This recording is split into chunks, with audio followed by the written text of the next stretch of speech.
let's move on, because y'all know, we was talking about 50 Cent saying that Omari Hardwick overplayed his hand, overvalues himself, right? Y'all, my dog is in the background snoring for dear God. You're doing too much. You're doing too much. Okay, so we talked about that day before yesterday, on Wednesday or Thursday, child, whichever day it was. It was Wednesday. Okay. And so Natauri said Omari Hardwick started this amazing journey. And I don't know all of what happened with 50 and O, but I'll say this. I love Omari Hardwick. He's an amazingly talented human. He's also a good person. But there would be no power without ghosts, right? So I hope they can find love and peace between each other. Well, when he says this stuff I think he overvalues himself, to be honest with you, because since then, it's been a long time since he hasn't been in power. Mm-hmm. Why are we not excited about the new projects? What new project? It's new projects. You got new. I didn't know. See, that's what I'm talking about. Yeah, that is exactly what I'm talking about. If there was noise going on, if he was that big of a draw, then we would see noise. We see new things happening. Mm-hmm. We see you out with. When we go to renegotiate contracts as athletes, what do you, Fred and Channing, do? You go, coach, this many sacks, this many tackles, this much, this many. I got my yak yardage is this. Fred, we're not talking yak yardage. No, we are. Right. We are talking yak yardage because there's that too. I sustain after getting hit 5 times. I usually give you 3 more yards after being hit 5 times. 1, 5. I'm a football cat, Ryan. Metrics speak. You know why I like sports? Because sports is about X's and O's. There is no objective. No, you either make the play or you ride the bench. Straight up. No subjectivity to it. No, that's it. So it's that person who's an activist and a poet who is full of grace and mercy to absolutely be like, Stars, I'm still super humble. 50 and Courtney, I'll thank you forever. But all of them know he didn't really make no money. They know it before I know it. When we go to renegotiate contracts as athletes, what do you, Fred and Channing, do? You go, coach, this many sacks, this many tackles. But it says here, Omari previously disclosed he made $150K per week on Power. And what, you would have like 10 weeks. So he made $1.5 million doing a season, basically. I mean, yeah, I could kind of see how he would feel like that's not really a lot of money, especially if he has to put money into it in any way. Paying to live in different places. Like, it just depends on what the contract is talking about. But that's how Omari felt. That's how 50 felt. Natauri said what she said. She said this. Out there, 50 Cent is trending again. And, 50 was like, listen, me and Omari are not on good terms. And Omari is, quite frankly, overvaluing himself. We've had the conversation. I just heard that. That's insane to me.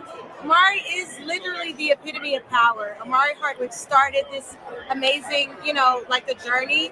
And I don't know all of what happened with 50. Okay. Black female showrunner fought for us. I mean, the entire network changed the game with how they introduced power to the world. So I do feel, for me, it was a different scenario.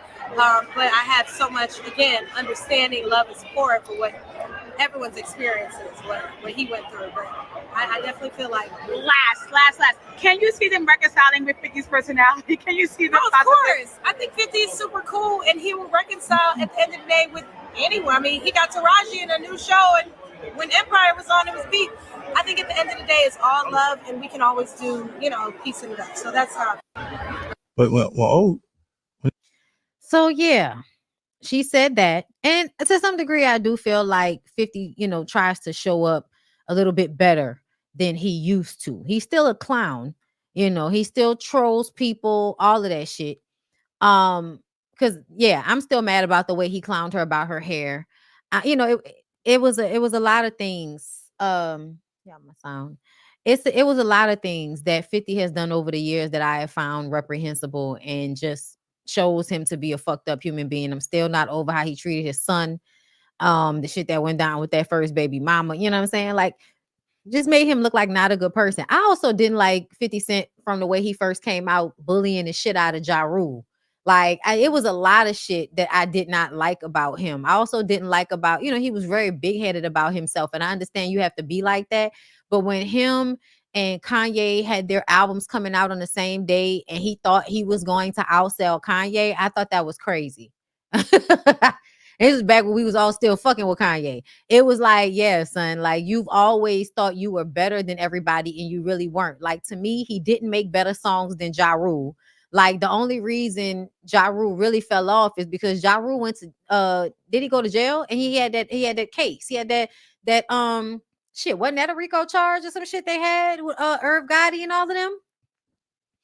You know what I mean? But essentially, when it almost felt like hip hop allowed for 50 Cent to bully Ja Rule out of hip hop. That's what it felt like, even though I know it's more complicated than that.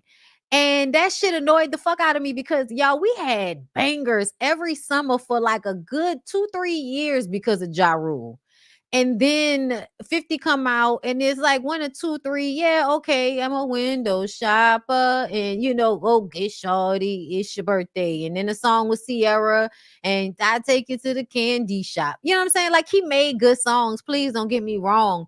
But it wasn't the same thing as what I felt with Ja Rule. I'm sorry. Like them Ja Rule songs that would come out. What I do without my baby? Like they had us in a chokehold in the early 2000s. Where would I be without you, baby? So if you need me, if you want me to put it on you, because I love you. And don't you forget it. Whatever you need me, if you want me to put it on you, come on. Darling. Listen, in a shine, Ja Rule, what are you? What? I'll ride for you, die for you, do anything you want me to. I'll be a down ass chick. I wanna be your chick. I wanna be look between me and you. What? And between me and you, baby. Listen, like what? I cry, you cry, we cry together. I cry, you cry, we cry together. Like what? It's just those rainy days. Spend a lifetime trying to wash away. Until the sun comes and I see your face. That's how I go. Shining me. I was living so crazy and sexy and cool, and we begin to love it. Watching all of the heartache and pain of the world and thinking nothing of it. Listen, that song with him and Mary, it's just those rainy days. That was the shit. What? Like it felt good. Like to me, like Ja Rule's music felt good. You know what I'm saying? 50's music was just like a good song. Like it was a bop, but it was lacking in feel. Like, I'm sorry. The actual comparison, it was lacking in vibe and feel, man. Ja Rule and them had that shit in a chokehold. They absolutely could like wrap you up in their music. Like it would be the only song niggas that be living it up. Don't do it. What? I ain't do that one. Hold up. What was the other one when he came back out with with Bobby Brown? The song with Bobby Brown. What? That was my shit. Hold up. Now I gotta, because now I didn't spaced. And now I gotta go find it. I gotta go find the Bobby Brown Ja Rule song. And I know you getting bored dealing with him. Girl, you miss my thugging, the loving. And I know you getting bored. That was the shit. Yo, that was the shit. What? Oh my God. You had to be there, I guess.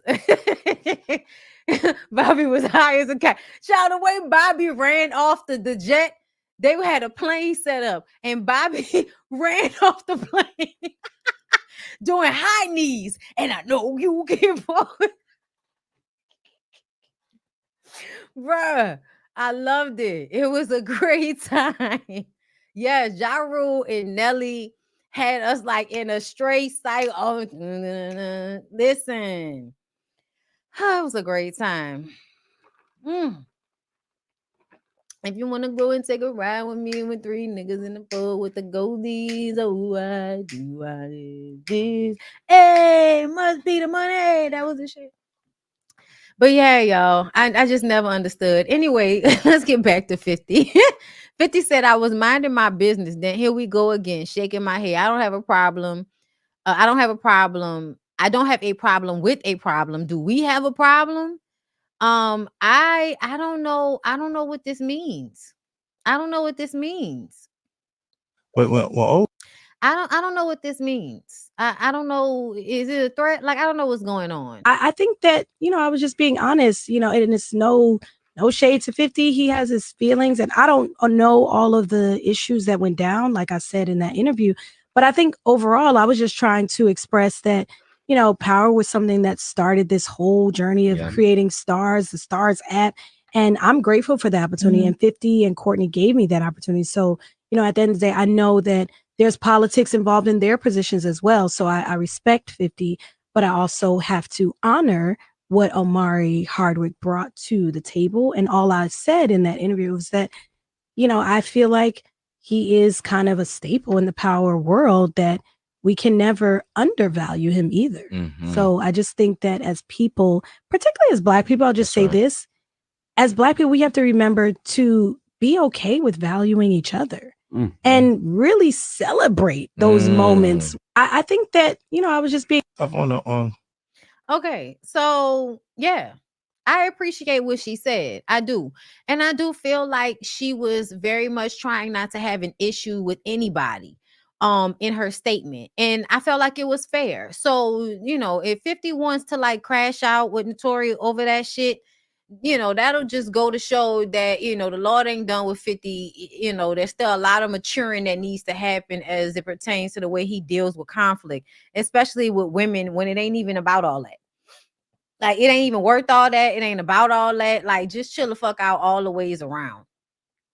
Okay.